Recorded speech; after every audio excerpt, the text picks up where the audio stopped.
El programa La Noche tras las huellas de la tragedia en Mocoa. Al cumplirse 2 meses y medio de la catástrofe natural que dejó 332 muertos y más de 400 heridos, nuestro periodista Jorge Adrián Orozco se internó en la devastada capital del departamento del Putumayo. Realizó un extenso recorrido por sus ruinas, visitó a los sobrevivientes y evidenció los principales problemas de esta población que se levanta de entre los escombros. Yo le pedía mucho a mi Dios, yo le gritaba al Señor, yo le decía, Señor, ayúdanos. Tú eres el único que nos puede salvar. Mientras avanzan las labores de reconstrucción en esta ciudad, también se registran graves denuncias. ¿Dónde está Jason? Es el clamor que hace esta madre, quien tiene la certeza de que su hijo sobrevivió, pero de manera inexplicable desapareció. Desde antes de saber que los niños lo habían visto vivo al niño mío, yo sentía que mi hijo está vivo, y ahora más con este testimonio de los niños que dicen que sí lo vieron vivo. ¿Qué lección dejó este desastre natural? ¿Está Colombia preparada para mitigar un nuevo embate de la naturaleza? ¿Se garantiza que esto no vuelve a suceder? No, y menos con el cambio climático. Pero lo que sí vamos a hacer es, dentro de una racionalidad científica, poner la mayor cantidad de mitigación. Hoy el programa La Noche de NTN 24, el canal de las Américas, rinde un sentido homenaje a las víctimas del deslave en Mocoa a través de una serie de informes especiales realizados desde el lugar de la tragedia. El director general de la Unidad Nacional para la Gestión del Riesgo de Desastres, Carlos Iván Márquez, hace una completa y reveladora radiografía de la situación que sufren los damnificados y explica el plan de reconstrucción 84 días después de la avalancha que cubrió con un manto de luto a Mocoa la madrugada del 1 de abril. Comienza La Noche bajo la dirección de Claudia Gurisati.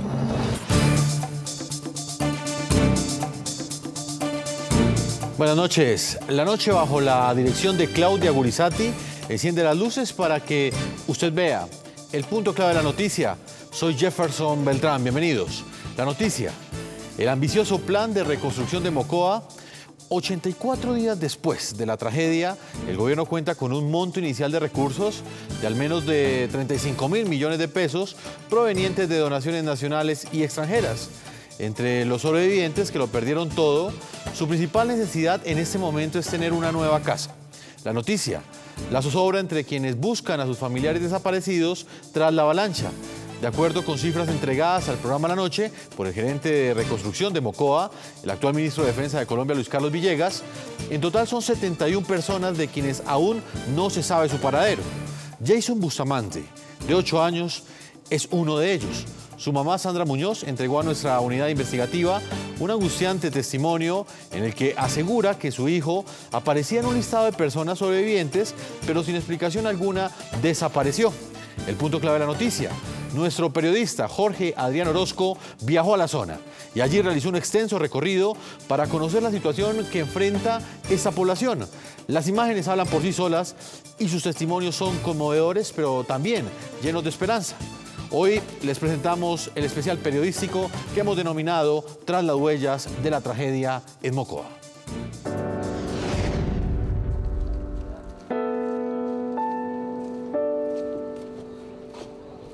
Sandra Viviana Muñoz tuvo la fortuna de sobrevivir a la catástrofe natural de Mocoa. Estábamos durmiendo y una prima llegó a golpearnos la puerta. Cuando yo me levanté y abrimos la puerta, ya estaba, la calle estaba toda inundada, parecía un río que estaba pasando. Cuando entonces el niño, como estaba dormido, yo me entré a despertarlo.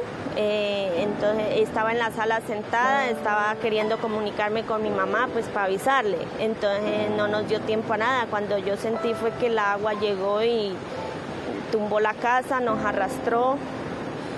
A mí me alcanzó a arrastrar hasta cierta parte acá. Yo salí en esa casa de 2 pisos. Ahí yo me subí en esa casa, me refugié. Sin embargo, desde entonces no ha tenido un día de tranquilidad. La fuerza del agua y el lodo la separó de su tesoro más preciado, de su pequeño hijo, Jason David Bustamante.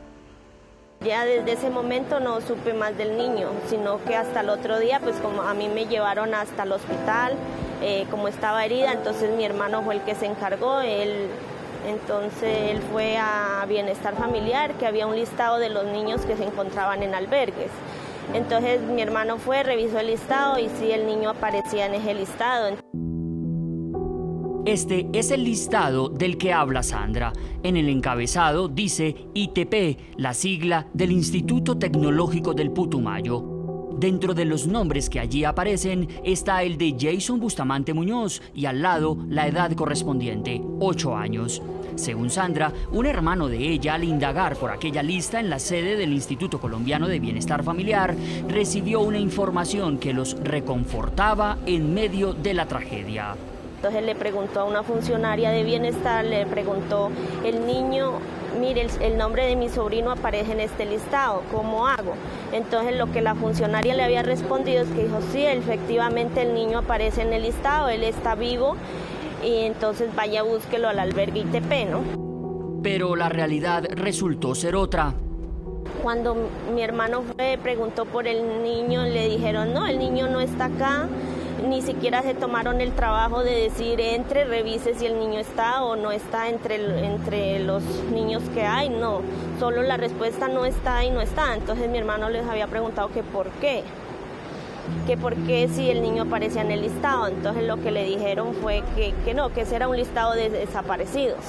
Entonces, ¿cómo van a decir que el niño es desaparecido si todos los que estaban en ese listado están vivos, los niños están vivos? A partir de allí, inició para Sandra un viacrucis que no termina. Y además tengo testigos que aseguran haberlo visto al niño. Y me dicen que el niño aparece ahí fue porque alguien lo reportó. Entonces ya nos dijeron que había sido la tía. Entonces la tía nos encontraba en Mocoa el día de la tragedia, nos encontraba, ella llegó el día domingo y el listado apareció el día sábado en la mañana. Entonces eso, pues pues hasta ese momento yo no sabía de los testigos que me aseguran que sí lo vieron al niño vivo. O sea, pues yo guardaba por la esperanza de que el niño estuviera vivo porque él aparecía en ese listado. Los testigos a los que hace referencia Sandra son Angélica y David Hansajoy, ambos sobrevivientes a la avalancha que aseguran haber estado en el mismo albergue al que habría sido llevado Jason David. En esa mañana, pues fue el 1 de abril.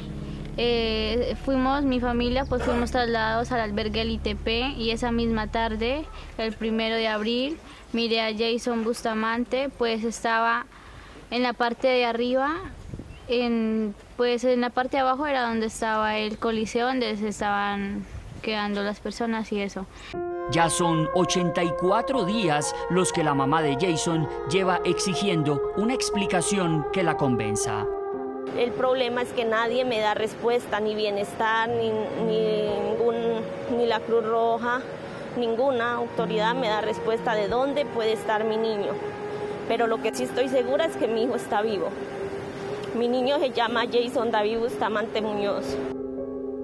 Sobre esta zona en la que la quebrada La Toruca recuperó su cauce tras la avalancha del 31 de marzo, la señora Sandra Muñoz tenía su casa.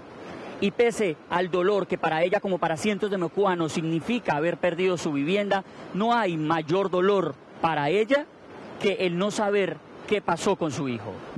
La unidad investigativa del programa La Noche, tras conocer esta denuncia y el drama que vive Sandra Viviana, buscó la versión oficial del Instituto Colombiano de Bienestar Familiar. No fue posible ningún pronunciamiento en cámara. La entidad nos respondió a través de este comunicado. El nombre del niño fue registrado en una lista de desaparecidos con información suministrada por los mismos damnificados durante el proceso de recolección de información que se realizó en los albergues temporales dispuestos por el Gobierno Nacional desde el 1 de abril. Este listado no tiene relación alguna con los niños reportados ni atendidos por el ICBF. El ICBF Regional Putumayo apoya a la familia Bustamante Muñoz en la búsqueda de su hijo a través de la Mesa de Desaparecidos de la Emergencia en Mocoa, instancia en la cual participa desde su conformación junto con representantes de otras entidades. Según el ICBF, el niño no se encuentra dentro de los menores de edad reportados con ocasión de la avalancha para su atención por la institución. Pese a la respuesta oficial, Sandra sigue guardando la ilusión de reencontrarse con su hijo. Desde antes de saber que los niños lo habían visto vivo al niño mío, yo sentía que mi hijo está vivo, y ahora más con este testimonio de los niños que dicen que sí lo vieron vivo, es mucho más la esperanza.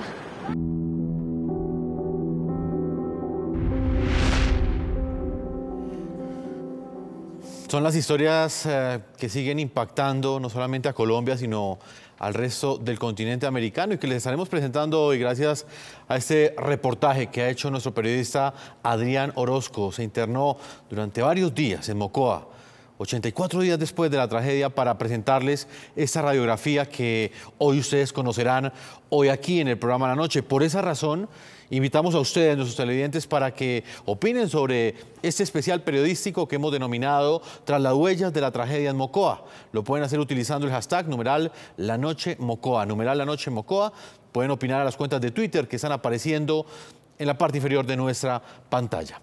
Hoy hemos querido invitar a una de las personas que ha estado al frente de la atención de los damnificados y, por supuesto, entregándoles esa mano de ayuda a cada una de las personas que lo perdieron todo hace 84 días.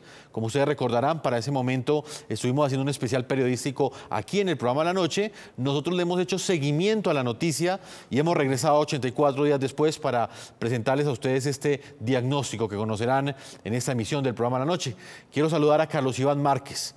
Él es el director general de la Unidad Nacional para la Gestión del Riesgo de Desastres. Bienvenido al programa La Noche, doctor Márquez. Gracias. Buenas noches, Jefferson. Acá, pues, dispuestos a dar la información, pero siempre con los medios de comunicación, generando esta información real, cercana, y con ustedes, pues, hemos estado en terreno haciendo, pues, todo un acompañamiento y de verdad que hoy haciendo un espacio para balancear el esquema es importante, porque no solamente para la gente de Mocoa ni de Putumayo, es para todo el país, para el mundo, que se enteren cómo hemos estado enfrentando esta situación y para dónde vamos.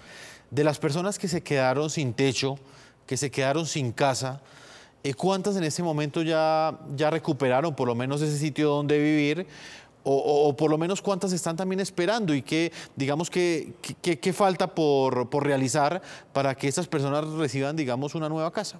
Bien, hay dos temas importantes, Jefferson. Una cosa es los damnificados, y a todos se les ha dado una atención especial. Son 22.310 personas registradas como damnificados. A ellos se les ha dado atención a través de albergues temporales. Hoy solamente tenemos un albergue con 76 familias. ¿Alcanzamos a tener cuántos? Nosotros alcanzamos a tener más o menos 486 personas. Hoy tenemos 4.800 personas en albergue. Y nosotros ya hoy tenemos 76 familias. ¿Qué hemos hecho con las personas que no están en los albergues? Se le ha dado subsidio de arriendo, se le ha dado traslado hacia otros sitios del país, pero algo importante es lo de la vivienda. Lo de la vivienda, entonces, bajo el registro de damnificados, encontramos que tenemos que construir 1.209 viviendas para el mismo número de familias urbanas, y 253 viviendas rurales para un total de 1.462. Ese proceso ya arrancó. Decirles que, por ejemplo, en el esquema de la construcción de viviendas, el Ministerio de Vivienda hizo un convenio inmediatamente con la Unidad de Gestión de Riesgo, adquirimos un lote y ya el proceso de construcción de las primeras 300 viviendas está en marcha. Y así vamos a continuar para que en menos de 2 años ya tengamos gente en viviendas como tal, que es una de las necesidades puntuales para que la gente tenga el techo. Los demás les estamos dando subsidios de arriendo. Los subsidios de arriendo se dan por 3 meses porque eran personas arrendadas y en estos momentos están recibiendo ese arrendamiento hasta que se restablezcan a su vida cotidiana. Brevemente, doctor Márquez, usted dice que ese subsidio fue entregado por 3 meses, ya dentro de pocos días se va a cumplir ese espacio de tiempo. ¿Qué va a pasar con esas familias? Los que son beneficiarios de vivienda van a tener el subsidio hasta que le entreguemos la vivienda titulada.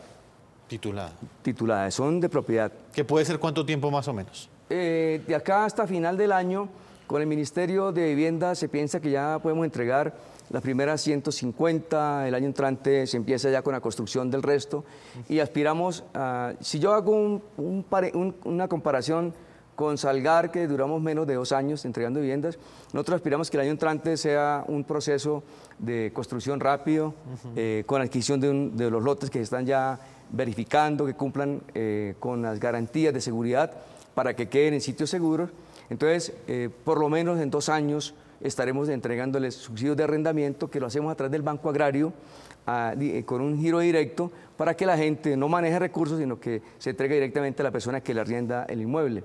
Eso se garantiza y es una de las instrucciones que ha dado el presidente de la República, pero por supuesto están enmarcadas en la ley 1523 y en el plan de acción específico. Pues vamos a recordar precisamente cómo fue hace 84 días esa tragedia. Muchos se preguntaron en ese momento si lo que sucedió en Mocoa era crónica de una tragedia anunciada. Quizás predecir el momento de un desastre natural es completamente imposible. Sin embargo, estudios de Corpo Amazonía de hace 11 meses ya habían alertado que el uso inadecuado de los suelos y la deforestación, entre otros aspectos, podrían causar, tal y como finalmente sucedió, un desastre de estas proporciones. Las imágenes hablan por sí solas.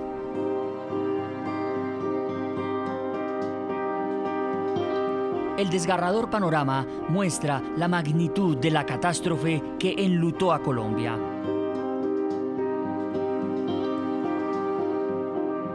Esto es lo que quedó tras la avalancha que azotó a Mocoa. La capa de lodo y piedra que trajo con furia el desbordamiento de 3 ríos inundó 17 de los 40 barrios de esta ciudad capital del departamento de Putumayo. Al menos 5 de los sectores afectados fueron arrasados por completo.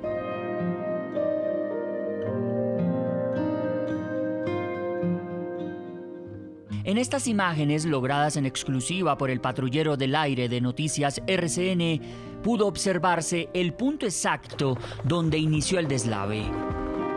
6 horas de torrenciales lluvias sobre la zona y el desprendimiento de árboles y rocas provocaron la creciente de varias quebradas en lo alto de la montaña y posteriormente el desbordamiento de los ríos Mocoa, Sangoyaco y Mulato. El paisaje del centro de la ciudad contrasta con la devastación de la zona suroriental, donde habían casas, establecimientos comerciales, puentes y carreteras. Solo quedó destrucción, tristeza y muerte. Y cuando llegué, el río estaba a este borde, mira, puedes asomarte, ¿ve? A este borde de aquí, justamente, que este es el andén de poder transitar nosotros, y mi abuelita saliendo de allá y mi hijo en la casa. Entonces vamos, y una perrita, nos fuimos, y cuando íbamos apenas 50 metros se llevó la casa de allá y comenzaron a caerse los postes y todo. Eso fue demasiado impresionante. La angustia de los sobrevivientes se mezcla hoy con un latente recuerdo, el que les queda de lo que fue su hogar o de las calles que transitaban en su vida cotidiana, como por ejemplo las del barrio San Miguel, el más golpeado por la catástrofe. De las viviendas que allí estaban ubicadas, solo quedan algunas ruinas y en su lugar piedras y fango. Gran parte del muro que rodea la cárcel también fue arrasado por la avalancha.